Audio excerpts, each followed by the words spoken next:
Pada malam hari tanggal 29 Oktober tahun 2018 lalu, tepatnya di Guatemala yang merupakan negara Amerika Tengah, dihebohkan mengenai temuan seorang perempuan dengan kondisi wajahnya yang terbelah, serta kedua pergelangan tangannya yang putus akibat dari sabetan parang oleh suaminya sendiri.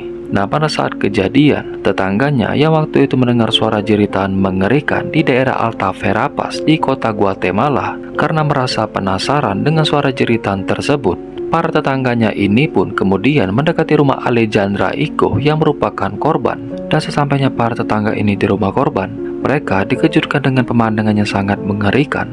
Jadi saat kejadian, para tetangganya ini melihat Alejandra yang masih berusia 32 tahun tergeletak di rumahnya dengan kondisi wajah yang Bahkan sebelum masuk ke rumahnya, mereka hampir menginjak pergelangan tangan Alejandra ini yang terpisah badannya.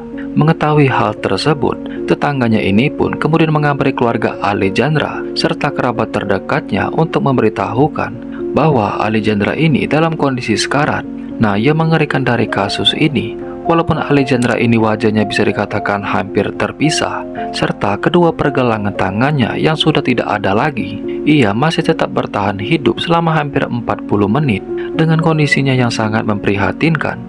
Bahkan kata tetangganya yang merupakan perekam video, mengatakan sebelum Alejandra ini mengembuskan napas terakhir, ia berusaha mengatakan sesuatu dengan kondisi napas yang terengah-engah.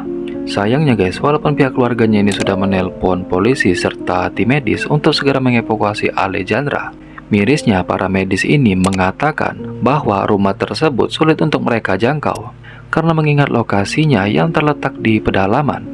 Dan setelah diselidiki oleh kepolisian kota Guatemala, mereka menyimpulkan bahwa pelaku dari peristiwa mengerikan ini merupakan suami dari Alejandra sendiri yang bernama Mario Tud Ikal. Nah, setelah si Mario ini membunuh istrinya sendiri, ia kemudian langsung melarikan diri dari lokasi kejadian. Ya, seperti kata pepatah, bahwa tidak ada kejahatan yang benar-benar sempurna.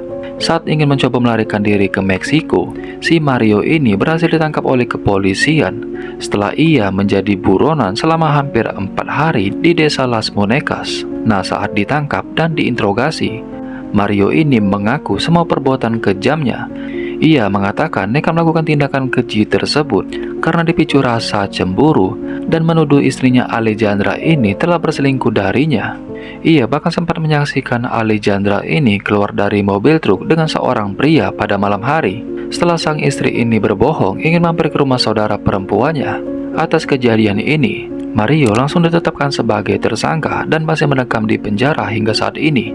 Nah, sedangkan Alejandra dengan kondisi yang memprihatinkan langsung dievakuasi oleh medis setempat untuk segera dimakamkan. Nah guys, saking terkenalnya kasus ini dan sangat dicari oleh banyak orang, kasus ini bahkan dijuluki sebagai Miss Pac-Man atau Nyonya Pac-Man yang terinspirasi dari sebuah game yang bernama Pac-Man karena karakteristiknya yang mirip dengan kondisi Alejandra ini saat ditemukan.